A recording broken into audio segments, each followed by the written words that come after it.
What makes a nation abandon its strongest ally in the middle of history's bloodiest war? In August 1944, Romania executed one of the most dramatic military reversals of World War II, switching from Hitler's most reliable Eastern European partner to an active enemy in less than 24 hours. This betrayal would cost Germany over 200,000 troops, 23 divisions, and potentially shortened the war by 6 months. Yet the decision came not from grand strategy rooms or diplomatic negotiations, but from a 22-year-old king who had been systematically ignored by everyone who mattered. Romania entered 1940 as a kingdom caught between impossibly powerful neighbors. The country controlled 295,000 square kilometers of strategically vital territory, sitting astride the only land bridge between Germany and the Soviet Union. More crucially, Romania possessed Europe's second-largest oil reserves, centered in the Ploiești fields 90 kilometers north of Bucharest. These wells produced 5.8 million tons annually, representing 60% of Germany's total imported petroleum. Without Romanian oil, the Wehrmacht's mechanized divisions would literally grind to a halt. King Carol II had spent the 1930s desperately trying to maintain neutrality while neighboring countries vanished from the map. Poland collapsed in September 1939. The Baltic states were absorbed by the Soviet Union in 1940. Hungary aligned with Germany, while Bulgaria followed suit. By June 1940, Romania stood completely isolated, surrounded by hostile or German-allied territories. The country's military possessed outdated equipment, 686,000 poorly trained soldiers equipped with Czech rifles from the 1920s, 126 tanks of various origins, and an air force flying French aircraft that spare parts no longer existed for. The geopolitical trap closed systematically through 1940. Under the Molotov-Ribbentrop Pact's secret protocols, Stalin demanded Bessarabia and northern Bukovina, territories containing 3.7 million inhabitants. Germany not only refused to support Romania's territorial integrity, but actively pressured Bucharest to comply.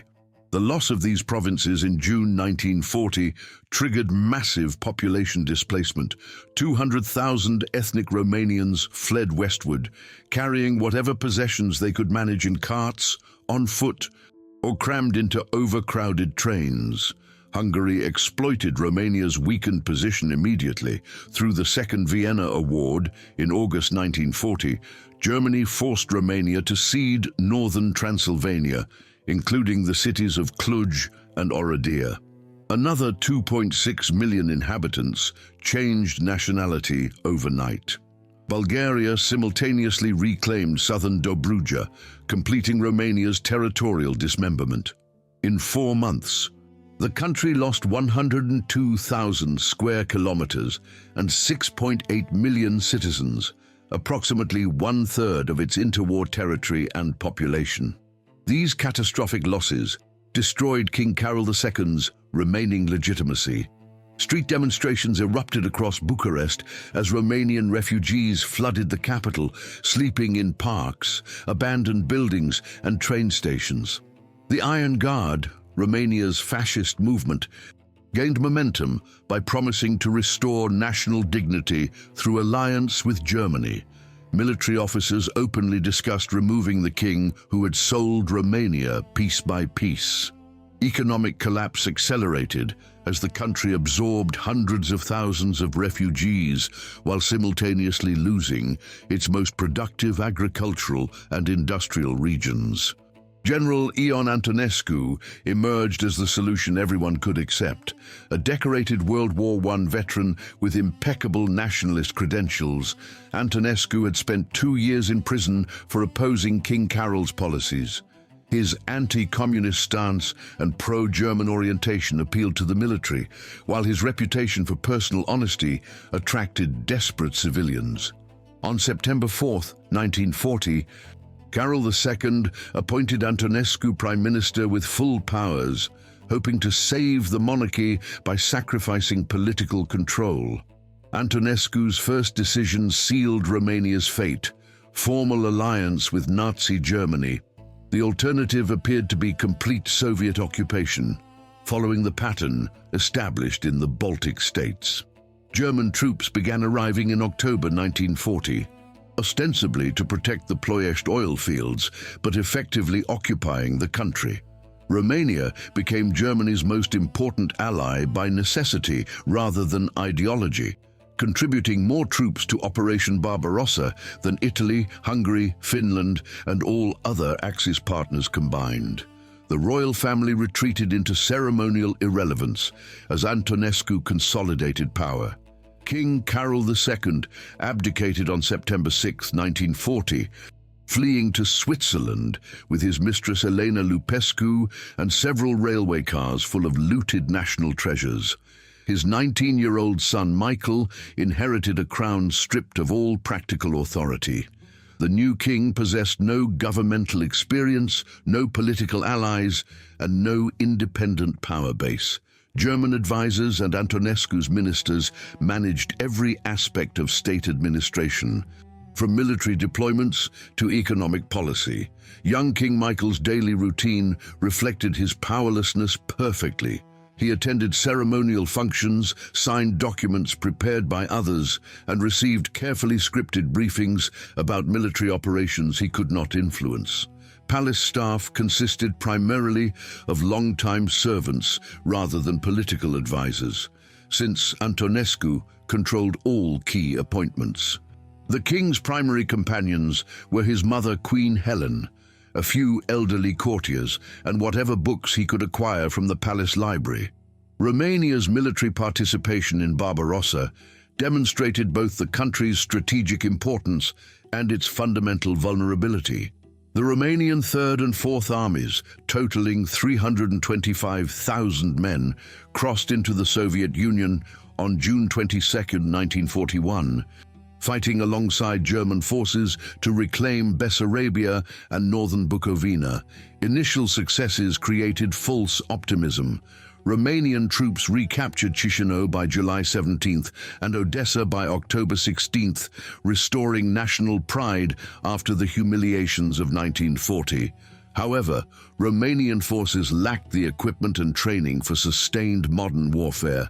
Infantry divisions possessed minimal motorized transport, relying heavily on horse-drawn artillery and supply wagons that moved too slowly for German operational tempo.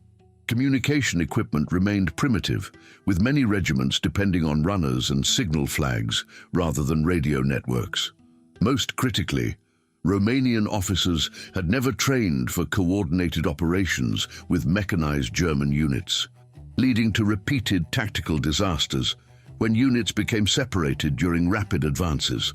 The German military command viewed Romanian forces with barely concealed contempt, assigning them secondary objectives and defensive roles, while reserving offensive operations for Wehrmacht formations. This attitude stemmed partly from ethnic prejudice and partly from legitimate concerns about Romanian military competence. German reports consistently described Romanian soldiers as brave but poorly led, equipped with obsolete weapons, and incapable of independent initiative during complex operations. By late 1942, Romania's commitment to the German cause had produced a crisis that everyone could see, but no one dared acknowledge publicly. The country had deployed over 600,000 troops to the Eastern Front, representing nearly 90% of its trained military personnel. These forces were scattered across 2,000 kilometers of frontage, from the Arctic Circle to the Black Sea, far beyond any reasonable defensive capability.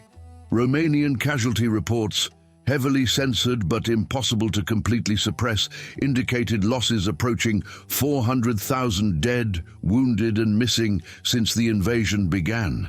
The human cost manifested itself in every Romanian village and urban neighborhood.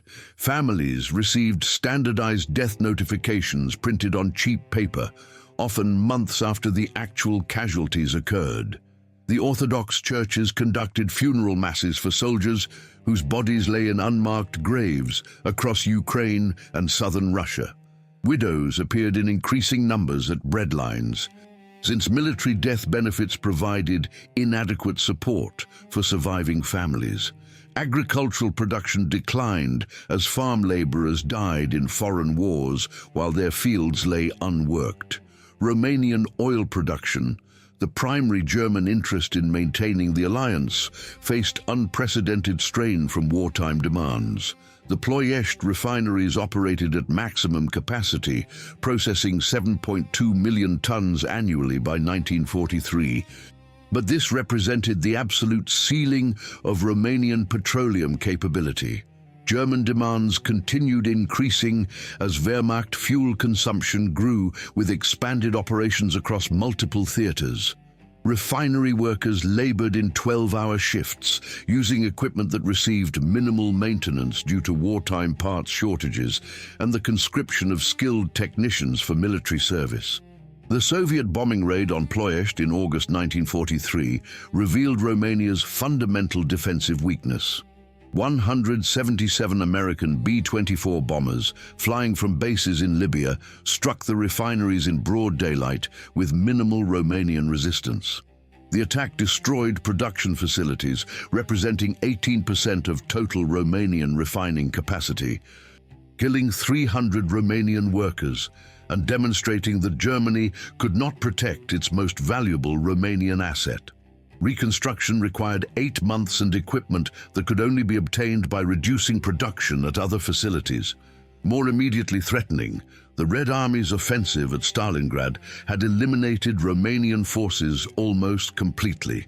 The Third and Fourth Armies, comprising over 200,000 troops, ceased to exist as coherent military formations during the Soviet Winter Offensive of 1942-43.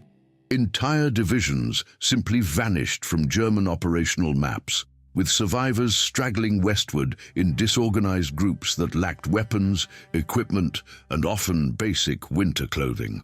Romanian generals discovered they commanded units that existed only on paper, with actual strength reduced to 10 or 15% of authorized numbers. The economic burden of supporting German forces stationed in Romania created additional practical problems that affected daily life for ordinary citizens. Wehrmacht units consumed resources far beyond Romanian supply capabilities, requisitioning food, fuel, and raw materials without adequate compensation. German soldiers received priority for medical treatment, transportation, and housing, while Romanian civilians faced increasing shortages of basic necessities. Black market prices rose exponentially as German purchasing power distorted normal supply and demand relationships. Romanian currency became increasingly worthless as the government printed money to finance military operations and German requisitions. Inflation reached 40% annually by 1943, destroying the savings of middle-class families and reducing worker purchasing power to subsistence levels. Farmers refused to sell crops for official prices, preferring to feed grain to livestock rather than accept payment in depreciated currency. Urban populations experienced genuine hunger for the first time since World War I. Intelligence reports reaching Bucharest painted an increasingly desperate picture of Romanian military effectiveness and German strategic prospects. Romanian officers serving with German units witnessed firsthand the Wehrmacht's declining capability, noting shortages of fuel, ammunition, and replacement personnel that German propaganda concealed from the Romanian public. These reports circulated among senior Romanian military leaders, creating growing doubt about Germany's ability to win the war. The diplomatic isolation accompanying Romania's German alliance eliminated traditional options for negotiating separate peace arrangements. Britain, the United States, and the Soviet Union all classified Romania as an enemy state, subject to unconditional surrender demands rather than negotiated settlement. Romanian diplomatic personnel in neutral countries reported complete rejection of any peace overtures that maintained the existing government structure. The Western allies demanded not only Romania's withdrawal from the German alliance, but also the removal of Antonescu's regime and acceptance of Soviet occupation. Romanian public opinion, insofar as it could be measured under wartime censorship, showed clear signs of war weariness and growing resentment toward both German demands and Antonescu's policies. Letters intercepted by postal censors revealed widespread criticism of continued military involvement in German operations, particularly among families that had lost sons in Russia. Factory workers complained about increased production quotas for German military needs, while Romanian consumer goods became unavailable. Even conservative politicians privately questioned whether continued alliance with Germany served Romanian national interests. The problem extended beyond military casualties and economic hardship to fundamental questions about Romanian sovereignty and post-war survival. German officials treated Romania as an occupied territory rather than an allied nation, making unilateral decisions about resource allocation, military deployments, and economic policies without consulting Romanian authorities. This treatment contradicted the formal alliance agreement and suggested that Germany viewed Romania as expendable once its strategic usefulness ended.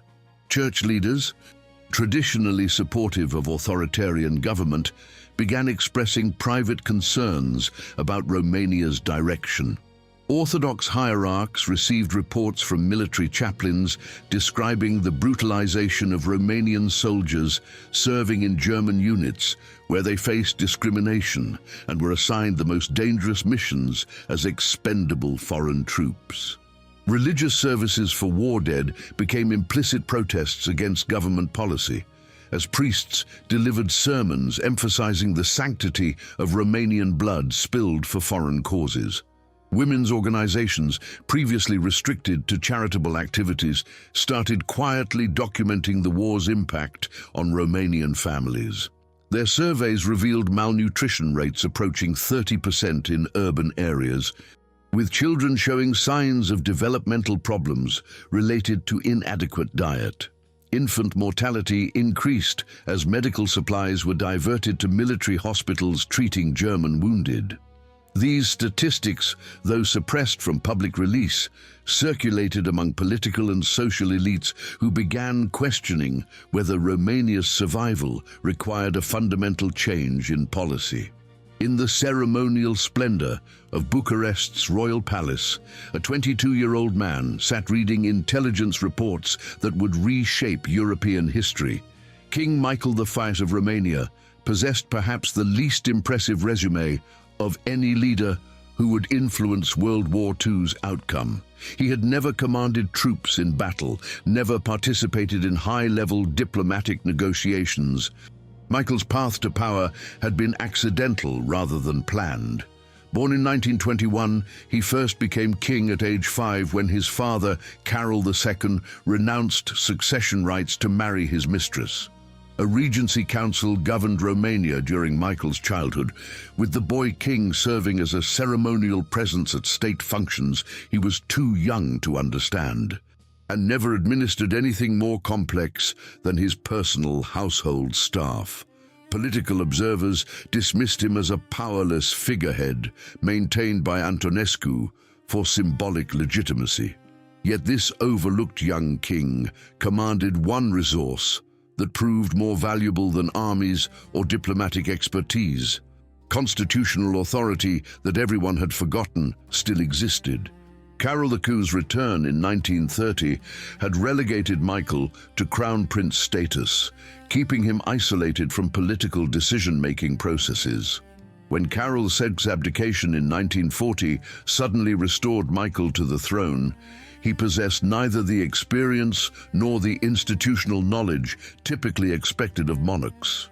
The young king's education had emphasized cultural refinement rather than practical governance skills. He spoke fluent French, German, and English, having been tutored by foreign instructors who treated him more like a promising student than a future head of state. His interests included aviation, mechanics, and photography. Technical pursuits that seemed irrelevant to wartime leadership, but actually provided him with analytical skills that proved crucial for understanding complex military and economic reports. Unlike career politicians accustomed to accepting information filtered through advisors, Michael read documents carefully and asked technical questions that revealed important details others overlooked. Michael's powerlessness became his greatest advantage during the early war years, because Antonescu and German advisors considered him politically insignificant. They excluded him from sensitive discussions, but paradoxically allowed him greater access to information than any independent Romanian leader could have obtained. Palace protocol required that the king receive copies of major government decisions and military reports, treating these briefings as ceremonial courtesy rather than meaningful consultation. Michael accumulated detailed knowledge about Romania's deteriorating military position, economic problems, and diplomatic isolation, while everyone assumed he remained ignorant of practical affairs. The king's social isolation forced him to develop relationships outside traditional political circles. Palace servants, military guards, and junior officials spoke more freely around someone they perceived as harmless, providing Michael with unfiltered information about public opinion and government dysfunction. His personal staff included several officers who had served on the Eastern Front and returned with first-hand knowledge of German military weaknesses and Romanian military disasters.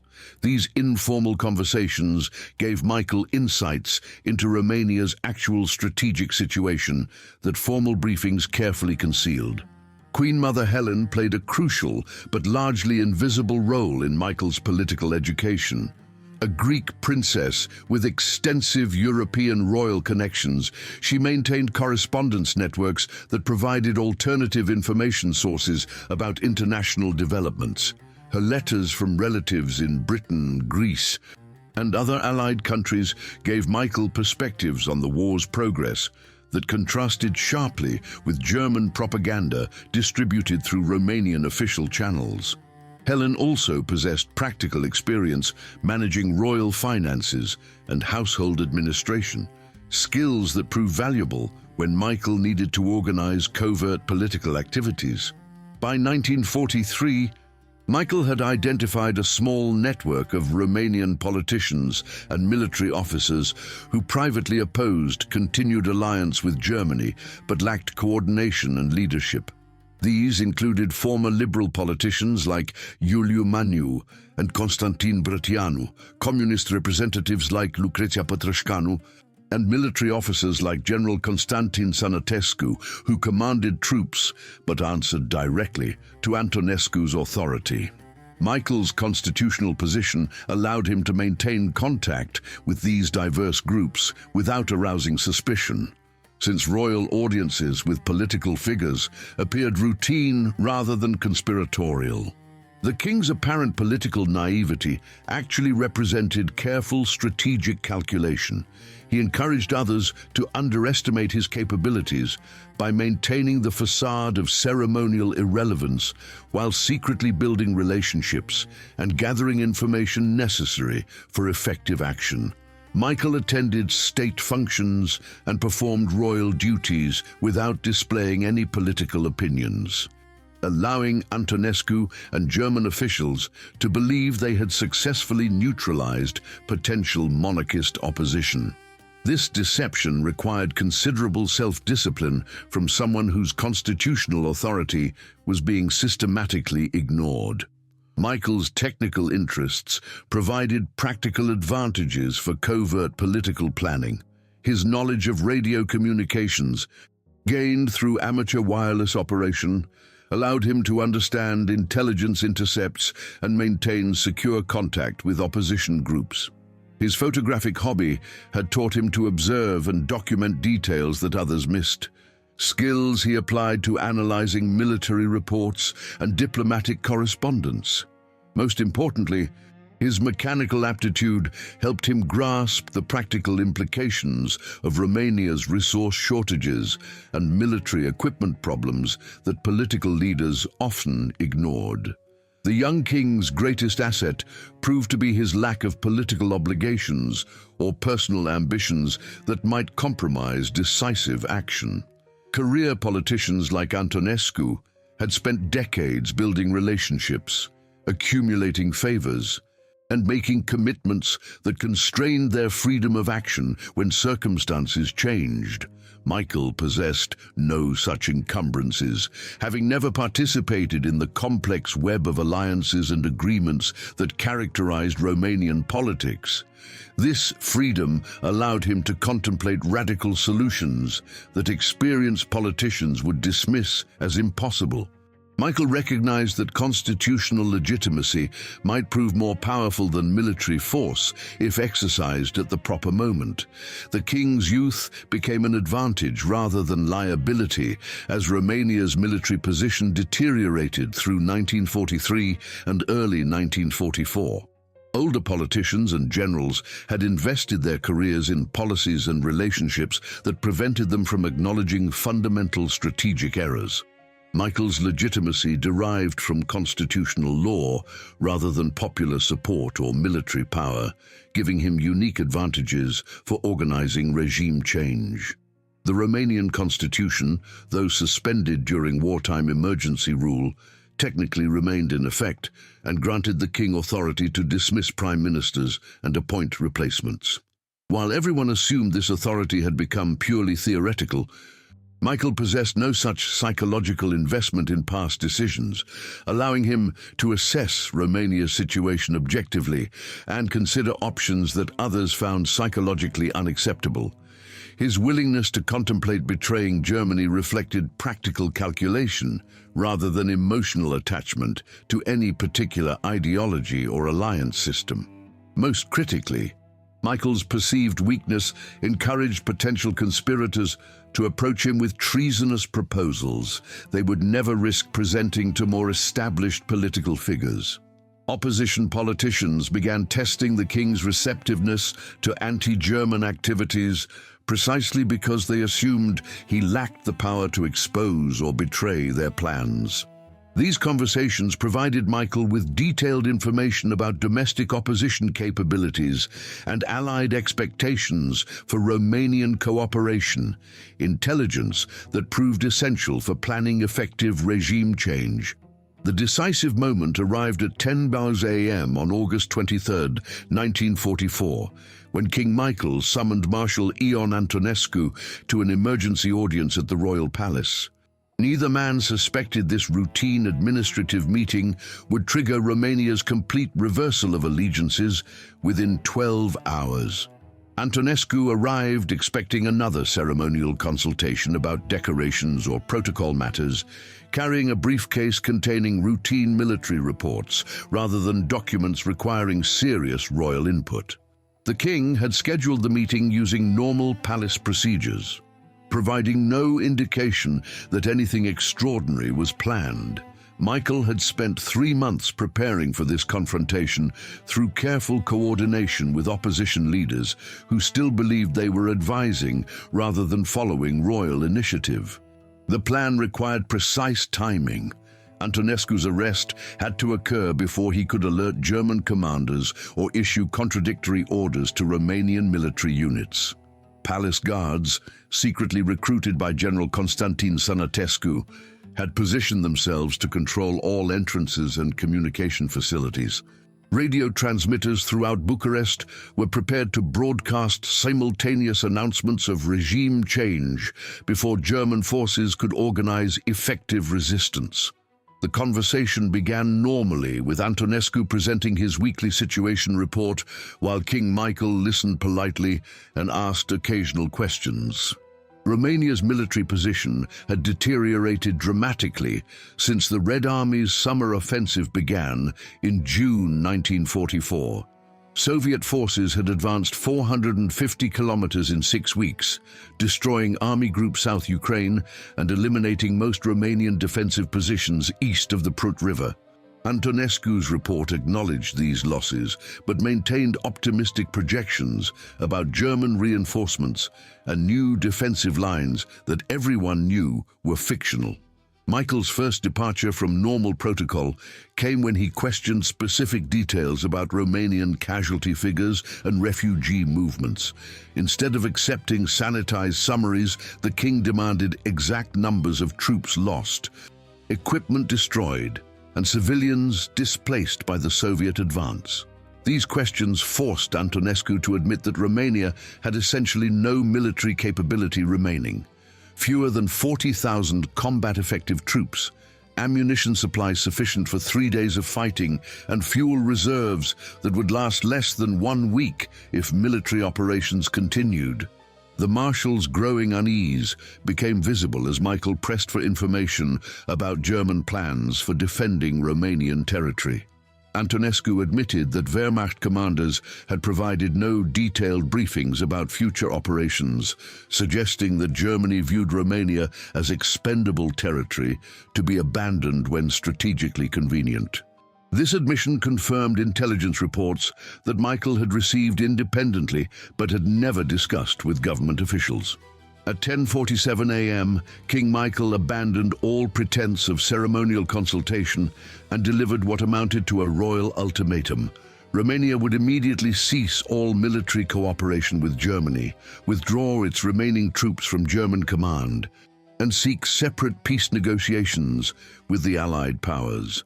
When Antonescu protested that such action constituted treason against Romania's legally binding alliance obligations, Michael responded that continued cooperation with Germany constituted treason against the Romanian people's survival interests. Antonescu's refusal to accept royal authority triggered the moment that changed European history.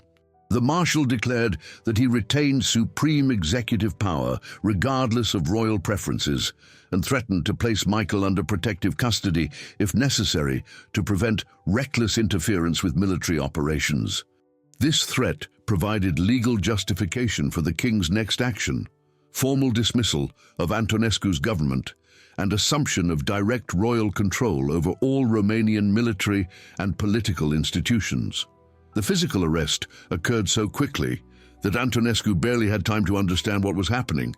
General Sănătescu entered the audience chamber with 4 palace guards and informed the Marshal that he was under detention by royal decree. Antonescu's briefcase was confiscated, along with his personal sidearm and official seal of office. Within minutes, who now held authority as the king's personally appointed Minister of War.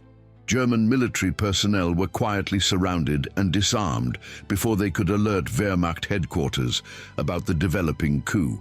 Radio stations began broadcasting announcements of Romania's withdrawal from the German alliance and King Michael's assumption of full governmental authority.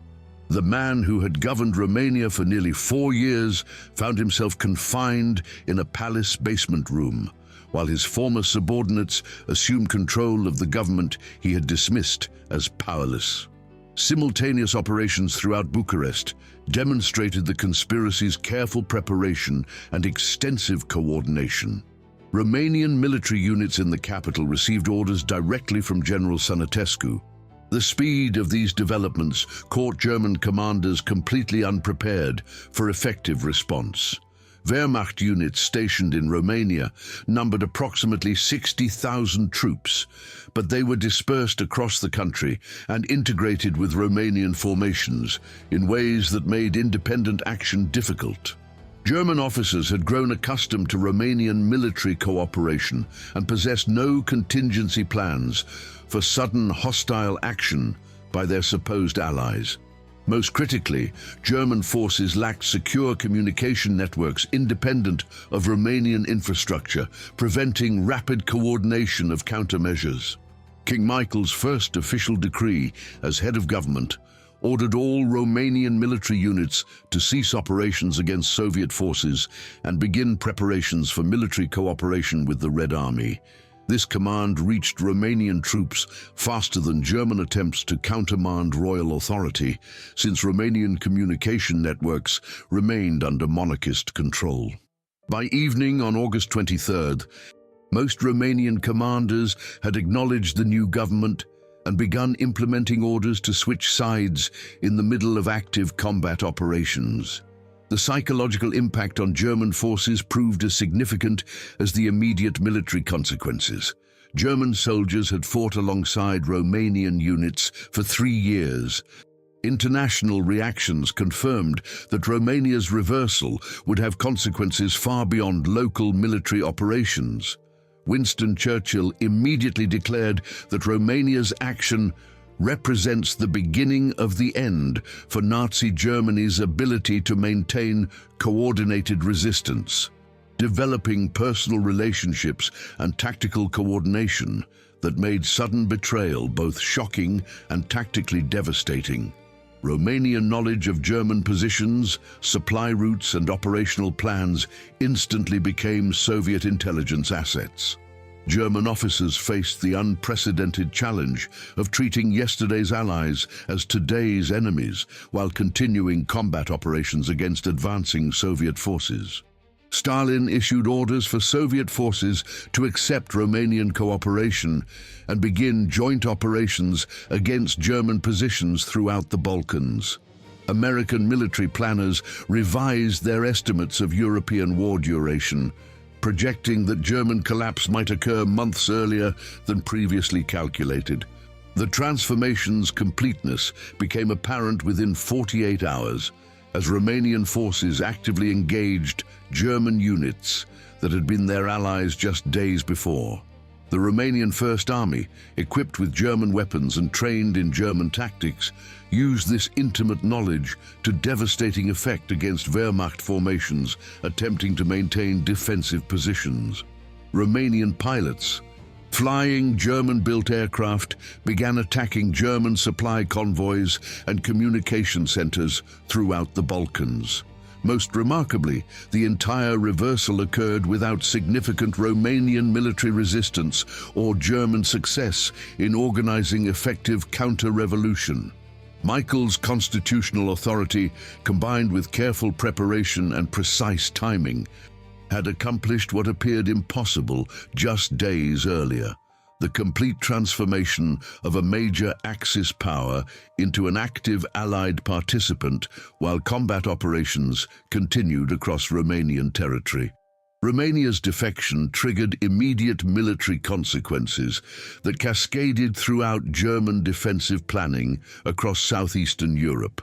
Within 72 hours of King Michael's coup, German Army Group South Ukraine found itself surrounded by hostile forces on three sides: advancing Soviet armies from the north and east, Romanian forces blocking retreat routes to the west, and Bulgarian units that had followed Romania's example by switching to the Allied side on August 28th. The Wehrmacht formations that had relied on Romanian territory for supply lines, communication networks, and defensive positions suddenly faced complete strategic isolation. The logistical collapse proved even more devastating than direct military losses. Romanian control of the Danube River transportation network immediately severed German supply connections to army groups E and F operating in the Balkans. Over 400,000 German troops in Yugoslavia, Greece, and Albania found themselves cut off from replacement personnel, ammunition, fuel, and medical supplies. The Romanian railway system, which had carried 60% of German military transport through southeastern Europe, became unavailable overnight, forcing Wehrmacht units to abandon heavy equipment and attempt retreat through mountainous terrain unsuitable for mechanized movement. German petroleum supplies faced catastrophic disruption as Romanian oil production shifted to Soviet control. The Ploiești refineries, processing 6.2 million tons annually, had provided 35% of German fuel consumption for military operations.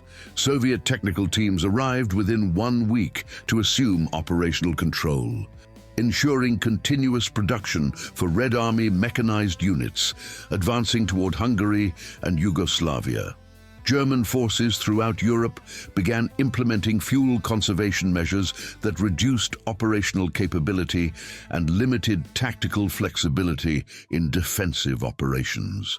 The intelligence implications proved equally significant for German military effectiveness. Romanian officers possessed detailed knowledge of Wehrmacht order of battle, defensive preparations, and supply capabilities throughout the Balkans and Eastern Front. This information reached Soviet commanders within days, allowing unprecedented accuracy in targeting German weak points and exploiting tactical vulnerabilities. German radio codes and communication procedures, familiar to Romanian signals personnel after 3 years of cooperative operations, became compromised and required complete replacement while combat operations continued. Romania's reversal encouraged similar decisions throughout southeastern Europe as other German allies calculated their prospects for post-war survival. Bulgaria declared war on Germany on September 8, 1944, followed by Hungary's attempted defection in October, though German forces successfully suppressed the Hungarian initiative through military occupation.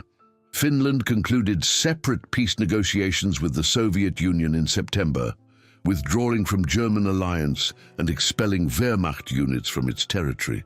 The psychological impact spread beyond formal allies to include neutral countries that began openly supporting Allied operations.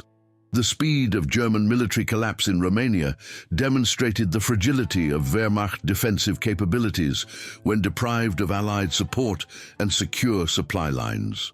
Army Group South Ukraine, comprising approximately 360,000 German and Hungarian troops, ceased to exist as an organized fighting force within 2 weeks of Romania's defection. Soviet forces advanced 300 kilometers in 10 days, capturing intact military equipment worth an estimated 4.2 billion Reichsmarks and eliminating German defensive capacity throughout the region. King Michael's government moved quickly to formalize Romania's new Allied status through concrete military cooperation and territorial concessions. Romanian forces were reorganized under Soviet operational control, contributing 12 divisions totaling 180,000 troops to subsequent operations against German positions in Hungary and Czechoslovakia. The Romanian army's local knowledge and German training proved valuable for Soviet commanders planning offensive operations in unfamiliar terrain against defensive positions they had not previously encountered. Economic cooperation with the Soviet Union replaced the exploitative relationship Romania had experienced under German domination. Soviet technical advisors helped restore oil production capacity damaged during the transition, while Romanian agricultural products fed Red Army units advancing toward Germany. The economic relationship remained unequal, with Soviet demands taking priority over Romanian domestic needs, but the terms proved far more favorable than the resource extraction system Germany had imposed since 1940. Allied recognition of Romania's new status came with significant territorial and political conditions that shaped post-war southeastern European boundaries. The Soviet Union retained control of Bessarabia and northern Bukovina, seized in 1940, but supported Romanian claims to recover northern Transylvania from Hungary. Britain and the United States accepted Romanian cooperation, while reserving judgment about post-war governmental structure and territorial arrangements. These negotiations established precedents for similar discussions with other former Axis powers seeking separate peace arrangements. German diplomatic efforts to reverse Romania's decision through negotiation proved equally ineffective, since Allied terms for any settlement required complete German withdrawal from southeastern Europe. Romania's transformation demonstrated the possibility for rapid political change, even in totalitarian wartime conditions, when constitutional authority, popular support. The German response revealed the Wehrmacht's limited capacity for managing simultaneous crises across multiple theaters while maintaining defensive operations against overwhelming Allied superiority. Attempts to organize military intervention in Romania failed due to insufficient reserves, and the priority given to defending Germany itself against Allied invasion. And international circumstances aligned favorably. The success encouraged resistance movements throughout German-occupied Europe to intensify activities and consider more ambitious operations against German control. political leaders in satellite states began secretly negotiating with Allied representatives about conditions for switching sides. Though few possessed the favorable circumstances that made Romania's reversal possible, the precedent established by King Michael's coup influenced Allied planning for post-war European reconstruction and occupation policies. Romania's successful transition from Axis ally to Allied cooperation suggested that other enemy states might be converted rather than simply conquered, potentially reducing military costs and accelerating European stabilization. However, the Romanian example also demonstrated the importance of constitutional legitimacy and popular support for successful regime change, conditions that did not exist in all Axis countries. Military historians would later identify Romania's defection as the single most significant factor in accelerating German collapse in southeastern Europe, shortening the war by an estimated 4 to 6 months and saving thousands of Allied lives. The immediate availability of Romanian territory for Soviet air bases enabled strategic bombing of German industrial targets previously beyond Allied range. Romanian ports provided additional supply routes for Lend-Lease aid to Soviet forces, reducing transportation bottlenecks that had limited Red Army offensive capability. The irony of Romania's betrayal lies not in its execution, but in its fundamental predictability. Every strategic indicator from 1943 onward pointed toward inevitable Romanian defection once military circumstances permitted safe transition. German intelligence reports documented growing Romanian war weariness, economic collapse, and military incompetence with methodical precision. Wehrmacht commanders understood that Romanian loyalty depended entirely on German military success and would vanish the moment Soviet forces threatened Romanian territory. Yet this obvious conclusion reached no one with authority to modify German policy or prepare contingency plans for managing Romanian defection. King Michael's success stemmed from recognizing what professional politicians and military strategists somehow missed. Constitutional authority remains powerful even when everyone assumes it has become meaningless. The elaborate structures of modern dictatorship, secret police, propaganda systems, military control, proved vulnerable to the simple exercise of legal powers that existed before the dictatorship and theoretically continued underneath it. Antonescu's 4 years of absolute rule collapsed in a single conversation, because he had never bothered to eliminate the constitutional framework that legitimized his own appointment. The broader significance extends beyond Romanian history to fundamental questions about alliance reliability and the relationship between military success and political loyalty. Romania's betrayal was not unique. Italy had surrendered in 1943, Finland would conclude separate peace in September 1944, and Hungary attempted defection in October 1944. Each case followed the same pattern. Military disasters destroyed confidence in German leadership, economic exploitation created domestic resentment, and alternative opportunities emerged for negotiating better terms with the Allied powers. Germany's alliance system collapsed not through external pressure, but through internal recognition that association with German defeat served no rational purpose. The Romanian case demonstrates how quickly political transformation can occur when formal authority, popular sentiment, and international circumstances align. Michael's coup succeeded because it satisfied multiple constituencies simultaneously. Monarchists who wanted royal authority restored, liberals who opposed fascist dictatorship, communists who supported alliance with the Soviet Union, and ordinary citizens who simply wanted the war to end. This rare convergence of interests made possible what appeared impossible just days earlier: the complete reversal of national policy in the middle of active combat operations. Yet the transformation also revealed the limited agency of small powers caught between competing empires. Romania's choices in 1944 remained constrained.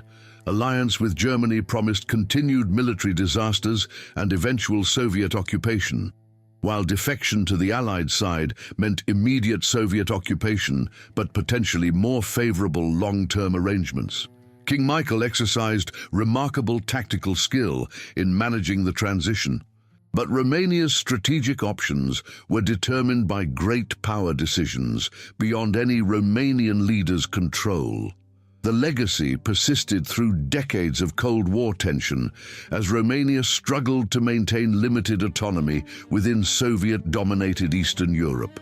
Michael's wartime decision had saved Romania from the complete devastation that befell Germany and had positioned the country as an allied rather than defeated power, providing some leverage in post-war negotiations. However, the price included Soviet control over domestic politics, economic exploitation through Comecon arrangements, and the eventual forced abdication of the king who had accomplished Romania's reversal.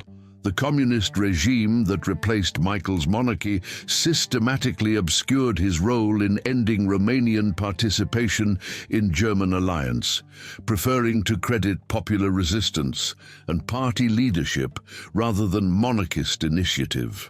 The technical aspects of Romania's defection influenced Allied planning for managing political transitions in other occupied territories.